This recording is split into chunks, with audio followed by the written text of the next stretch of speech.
Hello friends, welcome back to my YouTube channel. মই অনুৰাগ শৰ্মা আপোনালোক সকলোকে পুনৰবাৰ স্বাগতম জনাইছো মোৰ YouTube চেনেলটোলৈ।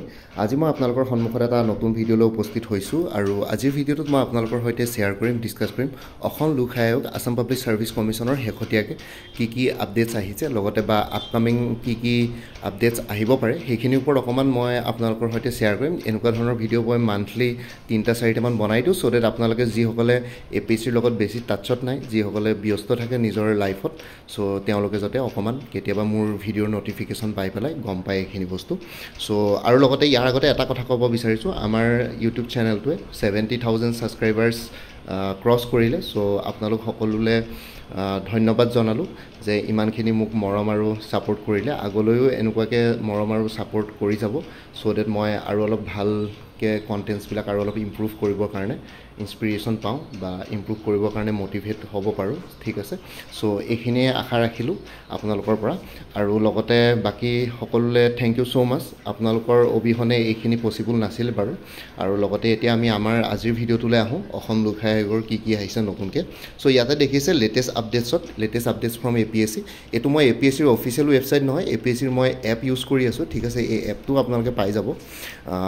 Syllabus soil conservation ৰেঞ্জাৰৰ syllabus আহি গ'ল আৰু এই সয়েল কনজাৰভেশনৰ ৰেঞ্জাৰৰ যোনটো সিলেবাস আছে তাৰে যোনখন জেনাৰেল নলেজ আৰু ইংলিছৰ সিলেবাস আছে সেইখন মোৰলেছ ফৰেষ্ট ৰেঞ্জাৰৰ লগত একেই হয় আৰু আপোনালোকৰ ইয়াতে মোৰ ওচৰত এটা পিডিএফ কোৰ্সও এভেইলেবল আছে জেনাৰেল নলেজ আৰু ইংলিছৰ ওপৰত সিলেবাসটো কভাৰ কৰাকে। সয়েল কনজাৰভেশন ৰেঞ্জাৰ আৰু ফৰেষ্ট ৰেঞ্জাৰ দুইটাই একে টাইপৰকে আছে গোটেইখিনি মেটেৰিয়েলছ আপোনালোকে মোৰ পৰা ল'ব পাৰে। 349 ৰুপিছত এভেইলেবল আছে। ভিডিঅ' ডেসক্ৰিপচনৰ কমেন্ট সেকশনত মই কৈ দিম বাৰু। এটা কন্টেক্ট নাম্বাৰ আছে, হেতুত হোৱাটছএপ কৰিলে আপোনালোকক মই ডিটেইলছখিনি শেয়াৰ কৰিম 9706557851। বাকি এগ্ৰিকালচাৰ ডেভেলপমেণ্ট অফিচাৰৰ শেহতীয়াকৈ পৰীক্ষা হৈ গৈছে 10 জুনত আই থিংক। তাৰে প্ৰভিজনেল এনসাৰ কিজ তেওঁলোকে ৰিলিজ কৰিলে। জেনাৰেল ষ্টাডিজ এগ্ৰিকালচাৰ দুখন পেপাৰ আছিলে। তাৰ পিছত আৰু লগতে junior engineer civil water resource ডিপাৰ্টমেণ্টৰ স্ক্ৰিনিং টেষ্টৰ ইয়াতে ওলাইছে। এডভাইজৰ ফাইনেন্স এডভাইজৰৰ ইয়াতে ৰিজাল্টছ ডিক্লেয়াৰ কৰিলে industries commerce and public enterprise department. তাৰ পিছত আহি গ'ল enforcement inspector cut off marks category wise, সেইখিনি মই আপোনালোকৰ সৈতে শেয়াৰ কৰিছিলো। ঠিক আছে, বাকি director assistant director in the director of town and country planning এইখিনিটো হৈ গ'ল, এইটো আগতে হৈ গ'ল এইখিনি বস্তু। Results of fisheries development officer সেইখিনি হৈ গ'ল। কম্বাইন কম্পিটিটিভ মেইন এক্সামিনেশ্যনৰ এইখিনি আপোনালোকে আগতে দেখিলে। নতুন আপডেটছ বহুত বেছি অহা নাই, কিন্তু মই আপকামিং এক্সামৰ কথা কৈ দিম। ইয়াতে খালি এটা এডভাৰটাইজমেণ্ট আহিছিলে জুনিয়ৰ ইঞ্জিনিয়াৰ 4টা চিভিল মেকানিকেল কেমিকেল ইলেক্ট্ৰিকেল সেই 4টা ডিপাৰ্টমেণ্টৰ আহিছে public health engineering service, junior engineer soil conservation department আৰু সয়েল কনজাৰভেশন ৰেঞ্জাৰ। এইখিনিৰ হয়তো অনলাইন এপ্লিকেশ্যন দুটামানৰ চলি আছে এতিয়া বৰ্তমান। সো আপোনালোকৰ যদি কাৰোবাৰ যদি কি বুলি কয় এপ্লাই কৰিবলৈ বাকি আছে আপোনালোকে কৰিব পাৰে। আই থিংক সয়েল কনজাৰভেশন ৰেঞ্জাৰ হৈ গ'ল চাগে, junior engineer soil conservation department আৰু লগতে জুনিয়ৰ ইঞ্জিনিয়াৰ যোনটো চিভিল মেকানিকেল। ঠিক আছে, সেইখিনি যে আহিছিলে ইয়াতে 4টা ডিপাৰ্টমেণ্টৰ ওলাইছিলে junior engineer civil mechanical chemical electrical public health engineering service, সেইখিনি আপোনালোকে এপ্লাই কৰিব পাৰে। এতিয়া হৈ গ'ল আপোনালোকৰ আপকামিং এক্সামছ আৰু ৰিজাল্টছ। ঠিক আছে, আপোনালোকে বহুতে সুধি আছিলে, মই কেইদিনমান আগতে এটা ডেডিকেটেড ভিডিঅ' বনাইছিলোঁ APDCL AHDCLৰ যোনটো এছিষ্টেণ্ট একাউণ্টছ অফিচাৰ পোষ্ট আছে তাৰে হয়তো ৰিজাল্টছ এইটো মাহৰ লাষ্টৰ ফালে ডিক্লেয়াৰ কৰাৰ সম্ভাৱনা বেছি আছে। সো অলমষ্ট তেওঁলোকৰ হয়তো স্ক্ৰুটনি কৰা হৈ গৈছে পেপাৰ্ছবিলাক। সো এইটো মাহৰ লাষ্টৰ ফালে ৰিজাল্টছ ডিক্লেয়াৰ কৰিব পাৰে, নহয়বা আপোনালোকে ছেপ্টেম্বৰ মাহৰ ফাৰ্ষ্ট উইকত আপোনালোকে ৰিজাল্টছ এক্সপেক্ট কৰিব পাৰে APDCL AHDCLৰ। ঠিক আছে, এছিষ্টেণ্ট একাউণ্টছ অফিচাৰ।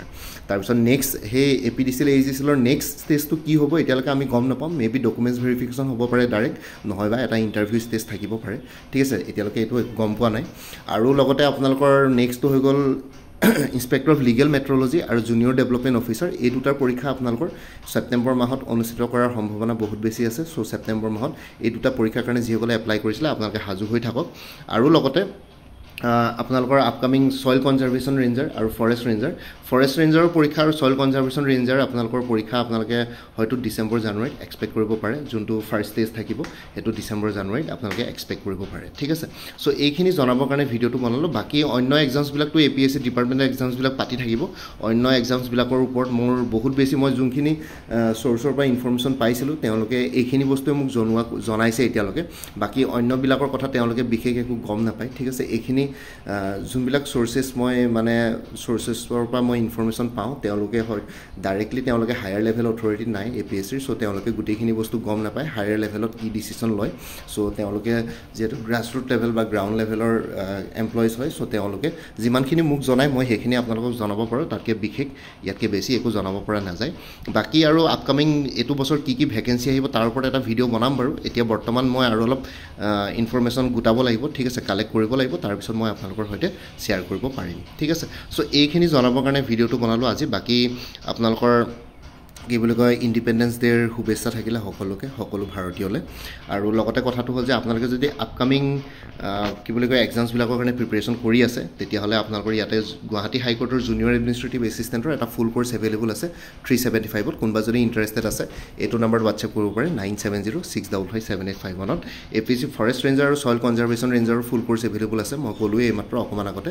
ইংলিছ আৰু জেনেৰেল নলেজৰ ওপৰত 349 ত কোনবা যদি ইন্টাৰেষ্টেড আছে এটো নম্বৰ WhatsApp কৰিব পাৰে 9706557851 আৰু আসাম কম্পিটিটিভ এক্সামছ মানে অসমৰ যিকোনো কম্পিটিটিভ এক্সামছৰ কাৰণে এটা ওভাৰঅল ফুল কোৰ্স এভেইলেবল আছে 400 ত এটো নম্বৰ WhatsApp কৰিব পাৰে 9706557851 ত ইয়াতে APSCৰ ডিপাৰ্টমেন্টাল এক্সামছ লগতে DHS DME ঠিক আছে হেবিলাক আৰু লগতে Assam direct recruitment Assam police Guwahati high court হেবিলাক ইয়াতে গুটেইখিনি মাৰ্জ হৈ আছে কাৰেন্ট এফেয়াৰ্ছৰ কোৰ্সও এভেইলেবল আছে 2024 ফুল ইয়াৰ 2025 জুলাই লৈকে কভাৰ কৰা হৈছে বাকি আপকামিং মান্থ বিলাক আগষ্ট সেপ্টেম্বৰ হেখিনি আপোনালোকে লাইফ টাইমৰ কাৰণে পাই থাকিব তাৰ কাৰণে কোনো ফাৰ্দাৰ পেমেন্ট কৰিব নালাগে মান্থলি বেসিছত কাৰেন্ট এফেয়াৰ্ছ আছে 99 रुपीसত এভেইলেবল কোনবা যদি ইন্টাৰেষ্টেড আছে এটো নম্বৰ WhatsApp কৰিব পাৰে 9706557851 APSC জুনিয়ৰ ডেভেলপমেন্ট অফিচাৰ এটা ফুল কোৰ্স এভেইলেবল আছে 299 ত এটো নম্বৰ WhatsApp কৰিব পাৰে 9706557851 ADRE 3.0 ফুল কোৰ্স এভেইলেবল আছে 300 ত এটো নম্বৰ WhatsApp কৰিব পাৰে 9706557851 APSC ইনস্পেক্টৰ অফ ষ্টেটিষ্টিক্সৰ ফুল কোৰ্স এভেইলেবল আছে paper 1 English paper 2 current affairs mathematics reasoning 150 रुपीसত এটো নম্বৰ WhatsApp কৰিব পাৰে 9706557851 APSC inspector of legal metrology full course available আছে জেনাৰেল ষ্টাডিজৰ ওপৰত 249 ত এটো নম্বৰ WhatsApp কৰিব পাৰে 9706557851 আসাম এগ্ৰিকালচাৰ ইউনিভাৰ্চিটিৰ ফুল কোৰ্স এভেইলেবল আছে 299 ত এটো নম্বৰ WhatsApp কৰিব পাৰে 9706557851 APSC জুনিয়ৰ ইঞ্জিনিয়াৰ ফুল কোৰ্স এভেইলেবল আছে জেনাৰেল ষ্টাডিজ আৰু ইংলিছ গ্ৰামাৰ ওপৰত 249 ত এটো নম্বৰ WhatsApp কৰিব পাৰে 9706557851 আৰু আপডেটেড কাৰেন্ট এফেয়াৰ্ছ বিলাক আপোনালোকে লাইফ টাইম পাই থাকিব তাৰ কাৰণে কোনো ফাৰ্দাৰ পেমেন্ট কৰিব নালাগে এটা ৰিমাইন্ডাৰ মেছেজ দিলে হ'ল প্ৰত্যেক মাহৰ বিগিনিং বা ষ্টাৰ্টিংতে যে লাষ্ট মান্থ বা প্ৰিভিয়াছ মান্থৰ কাৰেন্ট এফেয়াৰ্ছ লাগে সো কোনবা যদি ইন্টাৰেষ্টেড ক্যান্ডিডেটস আছে এটো নম্বৰ WhatsApp কৰিব পাৰে 9706557851 আপোনালোকক কোনটো কোৰ্স লাগে কোৰ্সৰ কন্টেন্টছ খিনি শেয়াৰ কৰিম লগতে পেমেন্টৰ লিংক দিম পেমেন্ট কৰাৰ লগে লগে গুটেই কোৰ্সটো নিজৰ WhatsApp PDF ফৰ্মেটত পাই যাব আৰু ইয়াতে যোনটো WhatsApp নম্বৰ দি আছে এটো অনুগ্ৰহ কৰি কল নকৰিব এটো জাস্ট WhatsApp মেছেজৰ কাৰণে এভেইলেবল কলৰ কাৰণে এভেইলেবল নহয় বাকি আপোনালোকে ভিডিও ডেসক্ৰিপচন আৰু কমেন্ট সেকশন চেক কৰক তাতে কোৰ্সখিনি কথা আৰু এবাৰ উল্লেখ কৰি দিয়া আছে আপোনালোকে তাতে চাই ল'ব পাৰিব উইথ কন্টাক্ট নম্বৰ আছে